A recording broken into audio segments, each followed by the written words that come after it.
Most High. He loved it. All right? David sung to the Most High. He loved it. All right? So this is what we did. Okay? We have to remember that. So a lot of times people like to, meshes together because we sing it. All right? Let me tell you something. A lot of Israelite camps was not singing many years ago. L-O-Z, we were singing. Right? Yes? This is the first congregation I seen that was singing. I went down to the headquarters. Can they sing and ball out like that? Yeah. That really that just, it does right. That's the way it's supposed to be. Right? We did the church system get it from. We know, at one point, we was here in this light, doing the work properly before we decided to serve other gods. Okay? And we sang. Right? When we got out of the song, Miriam started that song off. Sing it to Yahweh, for he hath triumphed gloriously. Right? We started singing that song. We all sang that song. Right? So to say that we don't sing, you out of your mind. Right? This is part of the walk. This is part of doing the service of the Most High. Everybody understand that? All right? If you're not singing, I don't know what you're going to do. All right? We got to fulfill the law of Moses. That's what the prophet Luke said, 24:44. All right? So let's go to Numbers. Let's start because we have a lot of ground to cover.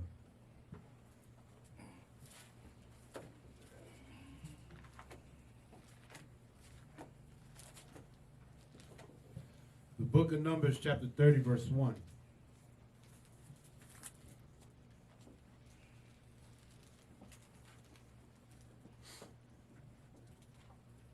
Ready?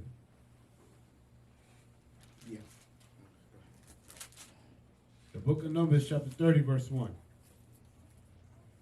And Moses spake unto the heads of the tribes concerning the children of Israel, saying, This is the thing which the Most High hath commanded. If a man vow a vow unto the Most High, or swear an oath to bind his soul with a bond, he shall not break his word. He shall do according to all that proceedeth out of his mouth. Right, this is very important. A lot of people in the world, I hear people say, I swear on 100 Bibles. I swear on this, I swear on that. You got to watch what you swear for. You make a vow, the Most High will call you on that. He'll see you personally on that. So if you say, hey, I'm going to stop eating red meat. I'm going to make a vow. I'm going to stop eating red meat for 6 months. Rest assured, you better do it. Because the Most High, he will come see you on it. All right? So you got to be careful. All right? Let your yea be yea and your nay be nay. Read on. I was going to go into the woman making a vow. That's the men. Read. Verse 3. Uh-huh. If a woman also vow a vow Right. unto the Most High, and bind herself by a bond, being in her father's house in her youth. What's so important about this right here? Being in her father's house in the youth, not Radar. All right. So the importance is that she's in the father's house, and the father is the power over her. He's her covering, right? So if she's a young youth and she makes a vow and the father hear it, now the father gets, I'm going to vow this to the Most High. And our father look at her and be like, you're right. This ain't going to happen, right? I don't think she could do it. So I'm not going to allow her to do that because I don't want the Most High to come see her. Remember, it says your soul, her soul. What is your soul? I'm talking to the women. Women only answer this question. Soul. What is your soul? Somebody help me out. Help me out. Need a 50-50? Say it again. You said your mind? No. Your soul is your life. See, when you make a vow, you're endangering your life. Everybody understand that? You're endangering your life.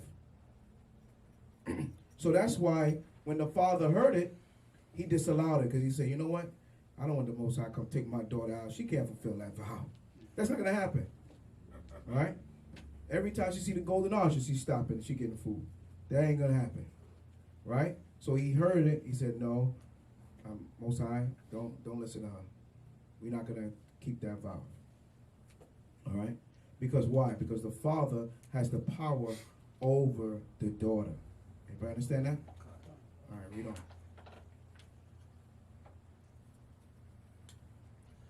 Verse 6. Okay. And if she had at all an husband, Right? when she vowed, or uttered aught out of her lips, wherewith she bound her soul, and her husband heard it, Right? and held his peace at her in the day that he heard it, then her vows shall stand, Right? and her bonds wherewith she bound her soul shall stand. So now, look what's happening now.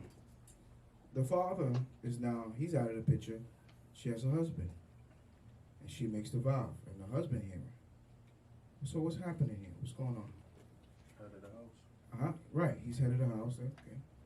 But what's happening here, what a lot of people don't understand, when you look at TV or you just watch weddings on TV, what happens? You see the father walk the daughter down the aisle. Right? And what does he do? When he gets down the aisle, Marsha, Give her away he gives her away to who? to the husband. To the husband, right? Today, I don't know what the father's giving away right now. It might be a hot mess, but you know, at this point, whatever, right? But in the scriptures, it was giving away something. So he gave that woman to the husband, right? And what happened? It was a transformation that happened there. Now that power is transformed to the daughter, to the husband. Now the husband has the power over the wife. Do you understand why in the scriptures with Abraham, where Sarah called Abraham Lord? Because he was the ruler now of her house. He ruled over her. Everybody understand that? This is why the husband now is now the power in the home. Not the wife, not the father no more. So, you know, you hear people say, well, you know, you're not my daddy, you can't tell me what to do. No, that's garbage. Because I am your daddy. Now, that's it. I'm your daddy. Because now I have the same power that your father had over you. So now when he transferred, when he gave you to me, now you become what? My wife. You become what? My possession. My ownership. So if you make a vow and it's incorrect, I don't think you can fulfill that vow, well then I need to, all right? This is very important. I'm not going into marriage. I just want to make sure that we understand the beginning of the marriage. It starts here. Everybody understand? Right? That's what happened here. That's why the husband is he's allowed to disallow, and he's allowed to allow the vow that she's making. Let's read on.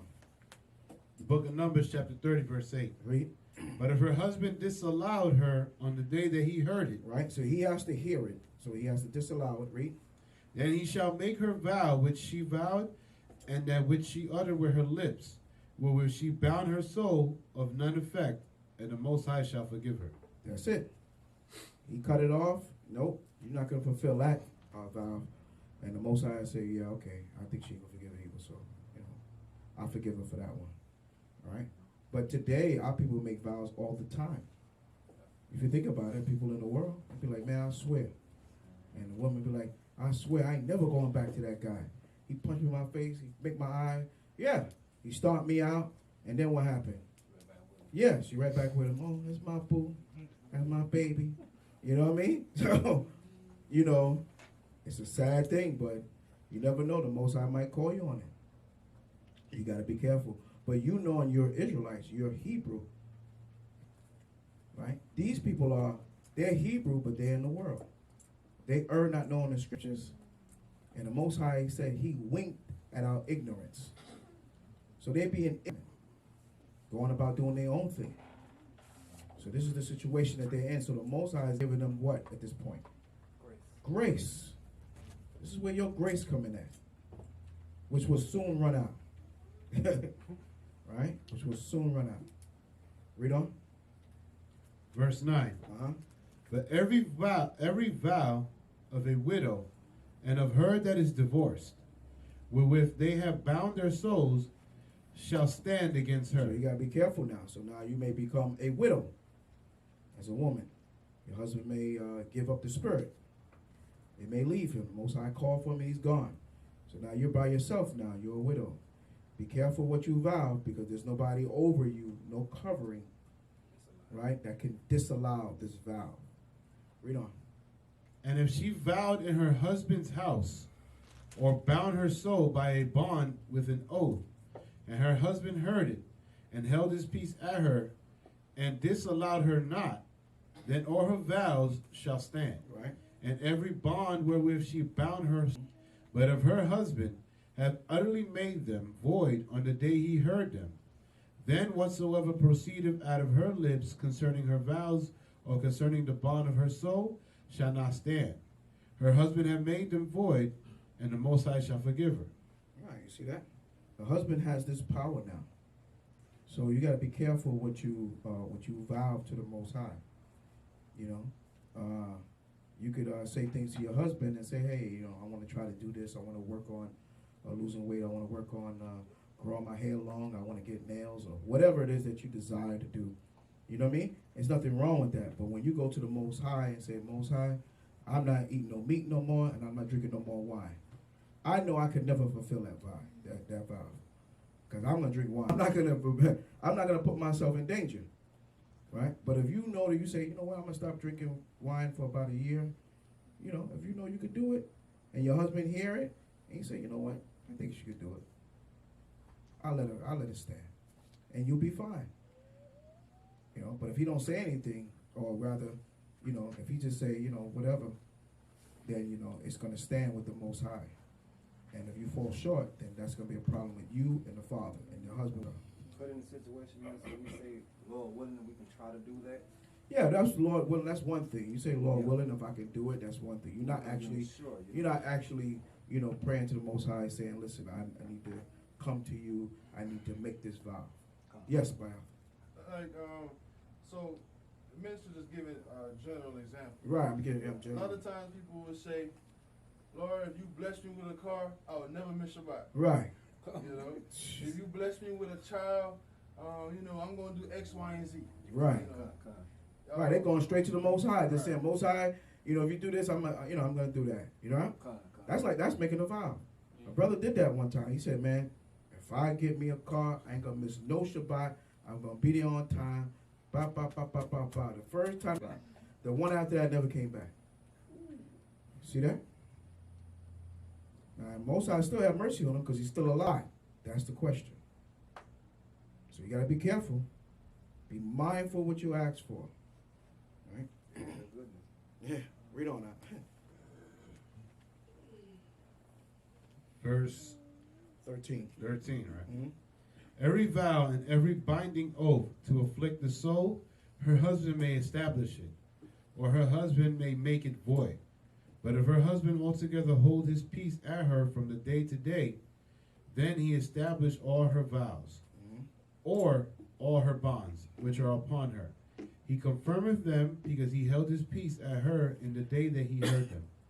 But if he shall anyways make them void after that he have heard them, then he shall bear her iniquity. Right. So he said, but if he shall anyways make them void after that he heard them, then he shall bear her iniquity. So he has to make sure when he hear it, he got to smash it right away.